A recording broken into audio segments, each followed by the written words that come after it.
كوكو البنات، اليوم غنشارك معكم العصير ديال العنب اللي كتشريو من المغازات. المهم البنات، هذا راه ما يمكنش، راه طلع واعر. طريقه سهله وميمتو خالي من المواد الحافظه اللي ممكن تضروا بها صحتكم. كيجي البنات واعر بحال اللي كنشريو، راه الفرق الوحيد اللي بيناتهم هو هذا ما فيهش مواد حافظه. المهم تقدري تصاوبيه ديال النهار، يعني ما يمكنش تحطيه في الثلاجه وتشربيه تبقاي تشربي منه مثلا 3 ايام 3 جوغ يعني سيمانه ما كاينش هادشي، يعني خاصو ما يزيدش فوق نهار. المهم البنات، شوفوا هنا درت العنب، درت غير واحد الكميه، القياس ديال الكاس ديال اللي كنشربوا فيه الماء. حيدت منه، المهم حيدته من داك الجدر ديالو، درتو غير الحبات، درتو في الماء يكون غليان.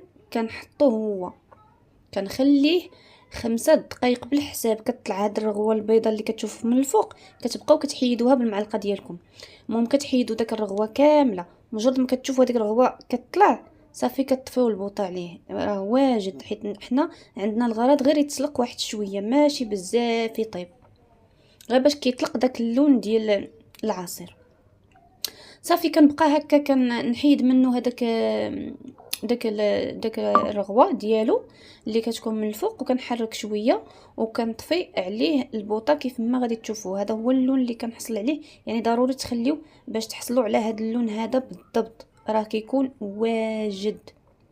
هنا البنات جبت واحد الصفايه، من بعد ما صفيته كنحاول نعصرو باش نخرج منه هذاك العصير ديالو الصح، يعني البيغ ديالو.